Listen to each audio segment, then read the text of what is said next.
What I mean by that is mixing up horizontal and vertical.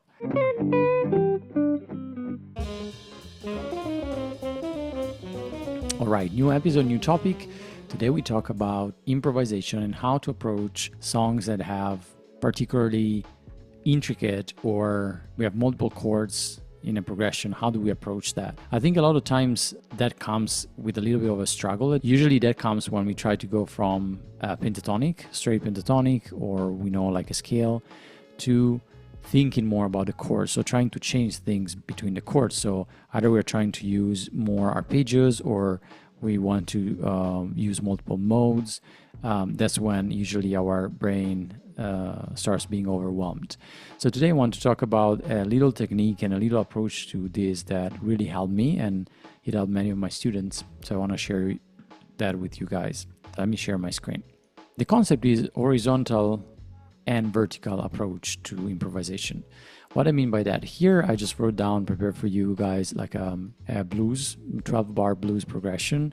If you're not familiar with that, I explained that in a couple of videos in my SKOOL community. There are 12 bars and the chords that are used are the 1, the 4, and the 5 of a certain key. And at the very beginning, obviously, when we start playing, we start improvising, the first thing that we learn is, okay, this is a blues in G, I can use G minor pentatonic. That's super good. We start improvising and we realize something. Oh, wow, when I play my minor pentatonic of G, I can kind of go through my entire progression just using one scale. And that's what I call horizontal approach, because it's kind of like goes through the chords and we don't really care what's happening. After a while, though, we start, I guess, interrogating ourselves and being like, can I actually, in my improvisation, go through each and every chord? So I'm not going to record like a G minor pentatonic improvisation because there's so much out there. Any really blues solo you can think of kind of goes like that. But I want to go ahead and talk about vertical. So what I mean by that is vertical means every single time we encounter a different chord, we think about the chord. And by the way, where do I get this from? Well, if I think about like music in general, there you go, I designed like a little music stuff here. Doesn't matter if you can read or not, but it's more like the concept in itself. When I think about a melody, I think about horizontal. But when I think about chords, obviously the notes are one on top of the other, so I think about vertical. So that's what I mean, like I start thinking about chords. When I start thinking about chords, I start introducing a new challenge, that is, can I think about my chords changing fast enough? And at the beginning, the first thing that I would do, and I usually do, is thinking about triads. So can I actually play the G triad on G and switching to the C triad on C and so on? Then obviously you can add different things to it. You can start approaching the notes of the triad. I'm gonna do a demonstration right now with just this.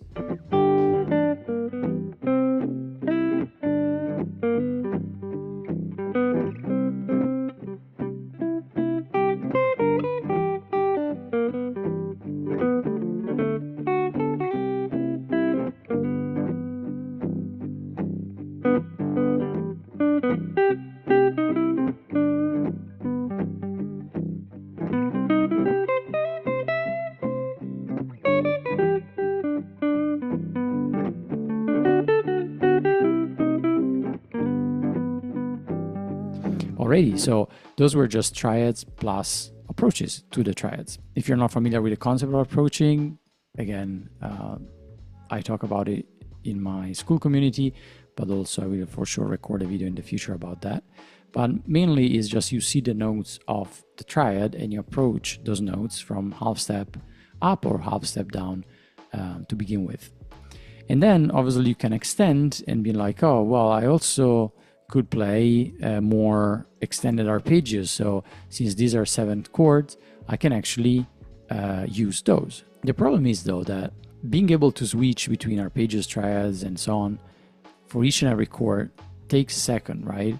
But what do you do from the time you are just playing pentatonic to the time you can actually play these triads? It can be a very frustrating time because you're trying to insert things in and nothing happens really, or you get lost and you get frustrated and so on. So what I usually suggest is taking literally one step at a time and planning ahead. your main plan could be, I use G minor pentatonic, and then today I want to learn to play the G triad when G comes. So every single time I encounter and I am playing a G triad, I play that. All the other times, I'm just gonna go with G minor pentatonic, and it could sound like this.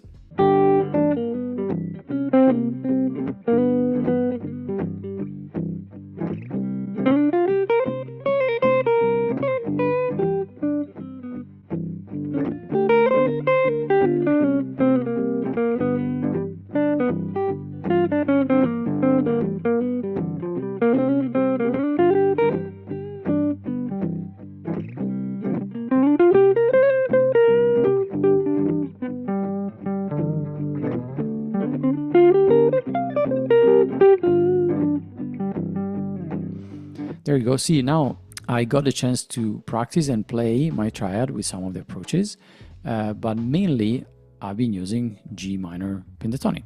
And that being said, what would be my next step? Well, tomorrow I can be like, okay, now I want actually to do to practice C triads. So I do C triads when it comes, and all the rest is pentatonic. So I guess you got my point.